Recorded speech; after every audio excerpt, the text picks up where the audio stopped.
नमस्कार, मैं हूं नेहा श्रीवास्तव। आप देख रहे हैं हमारा खास कार्यक्रम सेहत और आज हम सेहत में बात करेंगे रेडिएशन थेरेपी और इसके दुष्प्रभाव के बारे में।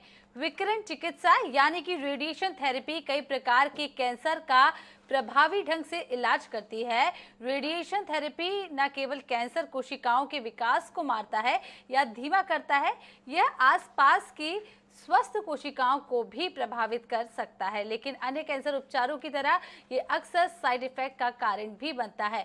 इस सब पर ज्यादा जानकारी के लिए हमारे साथ स्टूडियो में मौजूद हैं डॉक्टर आशुतोष दास शर्मा, कंसल्टेंट रेडिएशन और ऑन्कोलॉजिस्ट, NHMMI नारायणा। डॉक्टर साहब, आपका बहुत बहुत स्वागत है हमारे इस खास कार्यक्रम में। Thank you. तो चलिए कार्यक्रम की शुरुआत कर लेते हैं।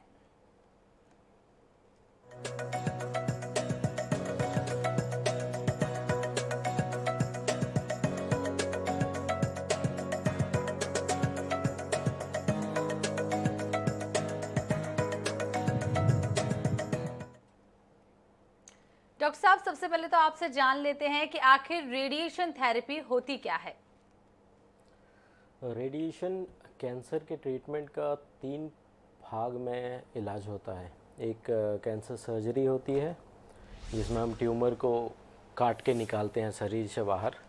उसके बाद होती है कीमोथेरेपी, जिसमें हम कीमोथेरेपी देते हैं बॉडी के अंदर, जो ब्लड में डाला जाता है, पूरे शरीर में फैलती है कीमो।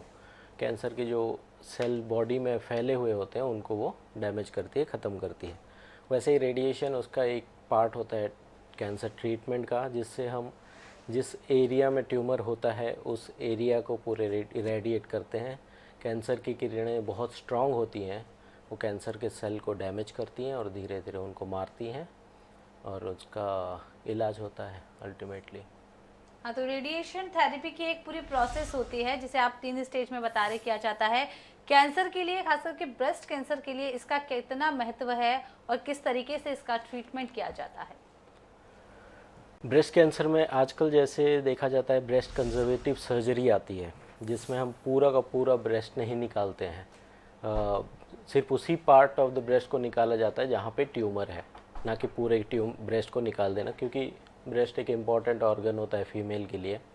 तो जब हम ये ब्रेस्ट कंजर्वेटिव सर्जरी करते हैं तो बाकी का जो बचा हुआ ब्रेस्ट होता है वो फिर भी रिस्क में होता है कैंसर को वापस पनपने देने के लिए। तो बाकी का जो ब्रेस्ट का टिश्यू बच जाएगा उसमें हम रेडिएशन देते हैं ताकि वहाँ पे कैंसर का रिकरेंस ना हो। तो ब्रेस्ट कंजर्वेटिव सर्जरी के साथ रेडिएशन हमेशा जुड़ा हुआ होता है, वो साथ में पैकेज ही आता है ब्रेस्ट कंजर्वेटिव थेरेपी के हिसाब से।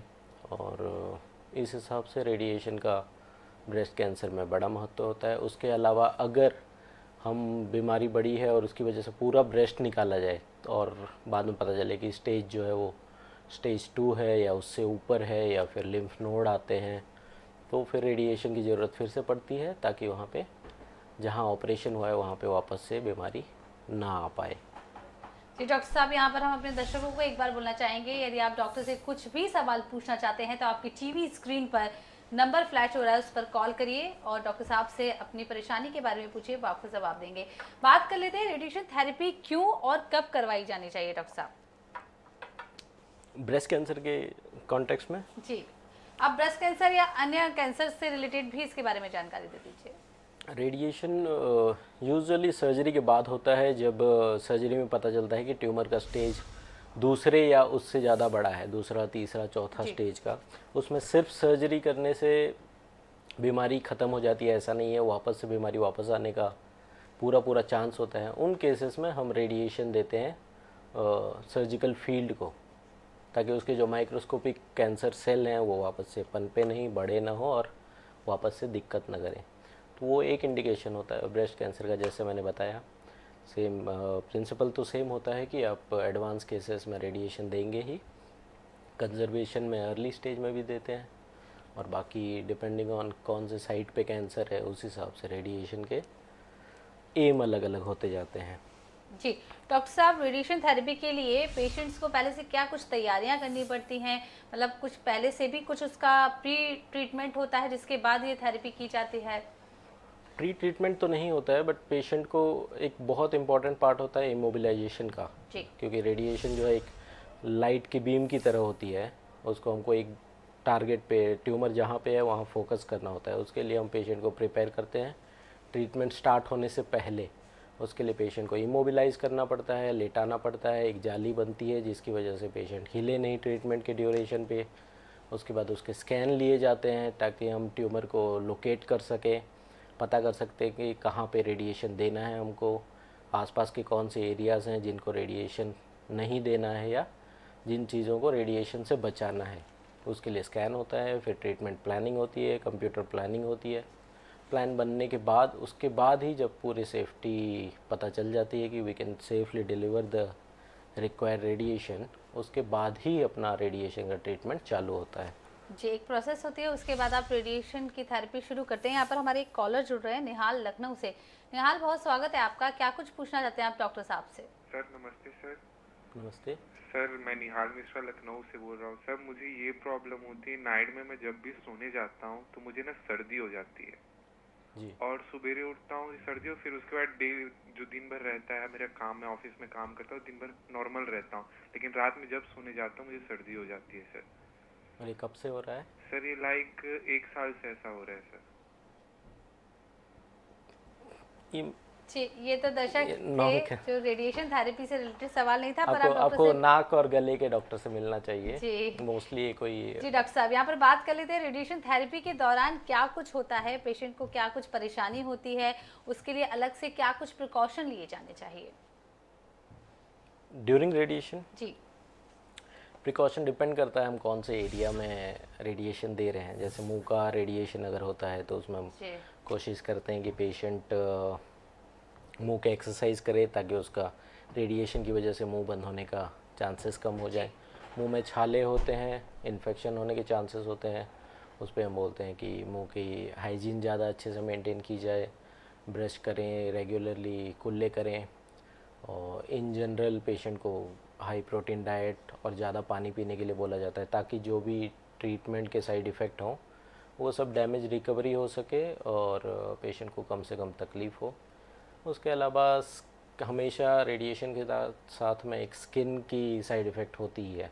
स्किन में चेंजेस आते हैं, हल्का सा डार्कनिंग हो सकता है या टोन शेड चेंज हो सकता है। उसके लिए भी उसकी स्किन को थोड़ा डेलिकेटली मेंटेन करें, ज़्यादा रब ना करें या ज़्यादा टाइट कपड़े ना पहने, या फिर रेडिएशन के ड्यूरेशन में खुद से कोई तेल या फिर कोई पाउडर वगैरह या फिर कोई लोशन वगैरह वो सब ना अप्लाई करें।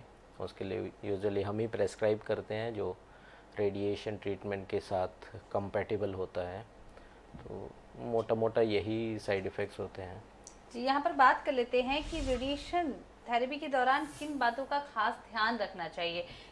पेशेंट्स आते हैं और एक ड्यूरेशन होता होगा इस थेरेपी का, कितना समय लगता है और उस समय के दौरान क्या खास प्रिकॉशन लें और पेशेंट क्या ध्यान रखे। डॉक्टर अपना काम कर रहे हैं, पेशेंट्स को भी क्या कुछ ध्यान में रखना चाहिए? खास ध्यान तो सबसे पहले तो ये रखना है कि आपको पता होना चाहिए रेडिएशन थेरेपी लेनी है। ओके, ऐसा नहीं कि आपने सर्जरी करा ली और आपने सोचा कि बस और कोई ट्रीटमेंट है नहीं। तो अपने डॉक्टर से हमेशा पूछिए कि सिर्फ सर्जरी से हो जाता है या फिर विल नीड रेडिएशन की ज़रूरत है, कीमोथेरेपी की ज़रूरत है। ये सबसे पहला ध्यान है, उसके बाद सारे ध्यान चालू होते हैं।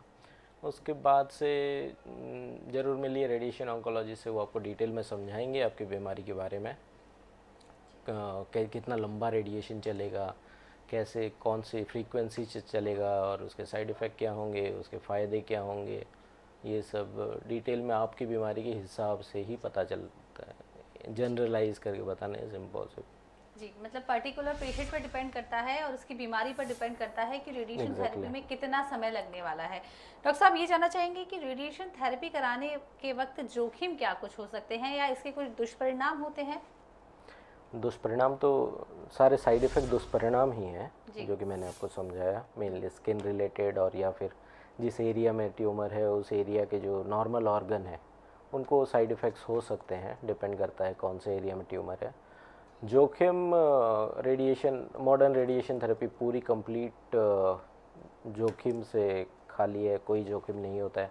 ऐसा कभी नहीं होता कि कोई पेशेंट ट्रीटमेंट ले रहा है और उसकी जान चली जाए रेडिएशन की वजह से, वो आजकल नहीं होता है। पहले भी बहुत कम होता था बट आजकल ऑलमोस्ट नील है। हमने तो नहीं देखा कि कोई पेशेंट रेडिएशन के ड्यूरेशन में डेथ हो जाए, ऐसा कुछ नहीं होता है। और क्योंकि हम रेडिएशन को डिवाइडेड पार्ट में देते हैं, एक दिन में पूरा रेडिएशन नहीं देते हैं, डिवाइड करके उसको 3 हफ्ते 6 हफ्ते में देते हैं, तो हमेशा हमारे पास टाइम होता है कि अगर कोई दुष्परिणाम लग रहा है तो हम उसको एडजस्ट कर सकते हैं, डोज कम कर सकते हैं, रीप्लान कर सकते हैं, रेडिएशन को इवन रोक भी सकते हैं अगर ज़रूरत पड़ती है तो ऐसा एक दिन में ऐसा कोई बहुत सीरियस साइड इफ़ेक्ट नहीं होता है, तो कम्प्लीटली सेफ़ है उस कॉन्टेक्स्ट में। जी डॉक्टर साहब, यहाँ पर हमारे एक और कॉलर जुड़ रहे हैं जयपुर से, पंकज जी, बहुत बहुत स्वागत है आपका। क्या कुछ पूछना चाहते हैं आप डॉक्टर साहब से रेडिएशन थेरेपी को लेकर? जी नमस्कार। नमस्ते। सर मैं ये जानना चाहता हूँ, रेडिएशन थेरेपी जब पेशेंट को दी जाती है तो उसका क्या दुष्प्रभाव हो सकता है, इसके बारे में मैं जानना चाहता हूँ सर। वही सवाल है जो आपने एक बार फिर से पंकज जी को बता दीजिए। आप कौन से साइट के ट्यूमर के बारे में बात कर रहे हैं? ब्रेन का सर। ब्रेन का? जी। ब्रेन का? जी। अब ब्रेन ट्यूमर में ब्रेन को जब रेडिएशन देते हैं तो एक तो पहला, जिस एरिया से हम रेडिएशन देंगे वहाँ के बाल झड़ने के चांसेस होते हैं, ओके, जो 6 महीने 8 महीने में वापस आ सकते हैं। उसके अलावा थोड़ा सा मेंटल क्लाउडिंग, जिससे यानी आपको फॉगीनेस ऑफ ब्रेन बोलते हैं कि इतना क्लैरिटी नहीं रहेगा सोचने का, और ये जो कि हल्का सा साइड इफ़ेक्ट होता है। उसके अलावा हेडेक हो सकता है, स्किन में इचिंग हो सकती है, ये यूजुअल दुष्प्रभाव होते हैं ब्रेन रेडिएशन के। बट डिपेंड करता है हम कितने बड़े फील्ड में रेडिएशन दे रहे हैं, पूरे ब्रेन को रेडिएशन दे रहे हैं या छोटे से एरिया में दे रहे हैं, उन सब पे डिपेंड करता है बस। बट मोटा मोटा यही दुष्प्रभाव है। जी डॉक्टर साहब, ये जानना चाहेंगे कि रेडिएशन थेरेपी के कोई प्रकार होते हैं, कितने प्रकार का ये होता है, जिस तरीके से थेरेपी अलग अलग ट्यूमर में अलग होती है और कैंसर में अलग तरीके से की जाती है? ब्रॉडली उसके 2 टाइप के होते हैं। एक टेलीथेरेपी होता है। टेलीथेरेपी मतलब जो मशीन हमारे रूम में लगी होती है, बड़ी सी CT स्कैनर जैसे मशीन होती है, वो दूर से रेडिएशन देती है, अराउंड 100 सेंटीमीटर से वो एक रेडिएशन की बीम भेजती है, शरीर पे लगती है और ट्रीटमेंट होता है। इसको टेलीथेरेपी कहते हैं, जस्ट लाइक टेलीफोन। एक ब्रेकीथेरेपी होती है जो जिसमें हम रेडिएशन के जो इंस्ट्रूमेंट हैं उसको ट्यूमर के बीच में डालने की कोशिश करते हैं। जैसे सर्विक्स का, बच्चेदानी का कैंसर हो जाता है तो हम उसको बच्चेदानी के बीच में डालते हैं उसके इंस्ट्रूमेंट को, और वहाँ से रेडिएशन डिलीवर करते हैं ताकि वो बाकी शरीर के कोई हिस्से में ना लगे रेडिएशन, सिर्फ बच्चेदानी के मुंह में ही लगे, वो ब्रेकीथेरेपी हो जाता है। तो ग्रॉसली ये 2 टाइप के रेडिएशन होते हैं, एक्सटर्नल और इंटरनल भी कहा जाता है इनको। तो जी, तो मतलब रेडिएशन थेरेपी के 2 प्रकार होते हैं, आप इसे एक्सटर्नल और इंटरनल दोनों कह सकते हैं। डॉक्टर साहब से ये जानना चाहेंगे, जब कोई भी पेशेंट रेडिएशन थेरेपी करवाता है उसके बाद उसे कितने अंतराल के बाद चेकअप के लिए आना चाहिए, और उस चेकअप की क्या प्रोसेस रहती है? एक बार रेडिएशन थेरेपी करवाने के बाद क्या मरीज पूरी तरीके से स्वस्थ हो जाता है? थेरेपी ख़त्म होने के हम 3 से 4 हफ्ते के बाद पेशेंट को वापस बुलाते हैं देखने के लिए कि उसके जो भी साइड इफ़ेक्ट्स थे रेडिएशन के ड्यूरेशन में, छाले वगैरह हो गए या स्किन के जो साइड इफ़ेक्ट हो गए, वो सब भरे हैं या नहीं। लगभग 3-4 हफ्ते में भर जाते हैं तो हम एक बार बुलाते हैं उनको देखने के लिए कि सब कुछ ठीक है, या फिर कुछ नहीं भरा है तो वी कैन राइट मेडिसिन उनके लिए लिख के देते हैं, हेल्प करते हैं उनको ज़्यादा जल्दी और भरने में। उसके अलावा लगभग 3 महीने में वापस से बुलाते हैं देखने के लिए अपना ट्यूमर का रेस्पॉन्स क्या आया, कि जो जिस लिए हम रेडिएशन दे रहे थे ट्यूमर को मिटाने के लिए उस पर, क्योंकि जो इफ़ेक्ट है रेडिएशन का उसको आने में टाइम लगता है, 6 हफ्ते से 12 हफ्ते लग सकते हैं। तो यूजुअली 3 मंथ्स का टाइम अच्छा होता है, तब बुलाते हैं, एग्जामिन करते हैं, CT स्कैन या MRI कराते हैं उनका, देखते हैं कि ट्यूमर में अपना कितना रेस्पॉन्स हुआ। जी जी, किस तरीके से कारगर होता है रेडिएशन थेरेपी? मतलब पेशेंट इससे पूरी तरीके से संतुष्ट होते हैं रेडिएशन थेरेपी कराने के बाद? पेशेंट को कब पता चलता है कि हमें थेरेपी करानी चाहिए? इसकी कोई इनिशियल स्टेज होती है? कारगर होने का कंडीशन पहला होता है कि पेशेंट का बीमारी का स्टेज क्या है। सक्सेस रेट जो होता है वो स्टेज पे डिपेंड करता है कि अर्ली स्टेज पे है तो सक्सेस रेट ऑब्वियसली बहुत ज़्यादा होता है, ट्रीटमेंट हमेशा कारगर ही होती है। लेकिन जैसे जैसे स्टेज बढ़ता जाता है कारगर होने के चांसेस भी कम होते जाते हैं। अभी आप स्टेज 4 में आएंगे तो वी कैन नॉट से कि 100% ठीक हो जाएगा, वहाँ पे क्योर के चांसेस 30-40% भी हो सकते हैं, ये है। और दूसरा सवाल आपका? जी डॉक्टर साहब, अभी ये जान लेते हैं कि रेडिएशन थेरेपी कराने में खर्चा कितना आता है, क्योंकि कई बार ऐसा होता है कि रेडिएशन थेरेपी क्या मिडिल क्लास आदमी भी करा सकता है? अभी तो सारे मिडिल क्लास और लोअर क्लास ही करवा रहे हैं, जी तो उसमें कोई वो नहीं है। अभी आयुष्मान की ये है, बेनिफिट है, गवर्नमेंट इज़ प्रोवाइडिंग। तो ऑलमोस्ट अभी ऐसा कोई बंदा नहीं है जो पैसे की कमी की वजह से ट्रीटमेंट ना ले पाए। कैंसर का रेडिएशन हो, सर्जरी हो, कीमो हो, तो everyone is affordable either with the help of government या फिर चैरिटी है, हॉस्पिटल की चैरिटी होती है। जी कभी कभी हम भी रेट कम कर देते हैं, जी वैसा है।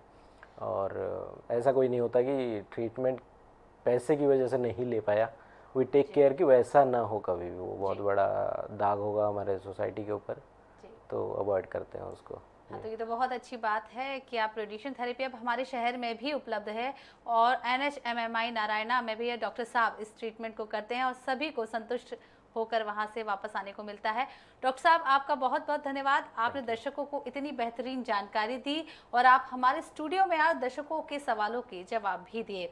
आप सभी अपनी सेहत का ध्यान रखिए, क्योंकि आप स्वस्थ हैं तो आपका परिवार स्वस्थ है। आज के लिए इस प्रोग्राम में बस इतना ही। देखते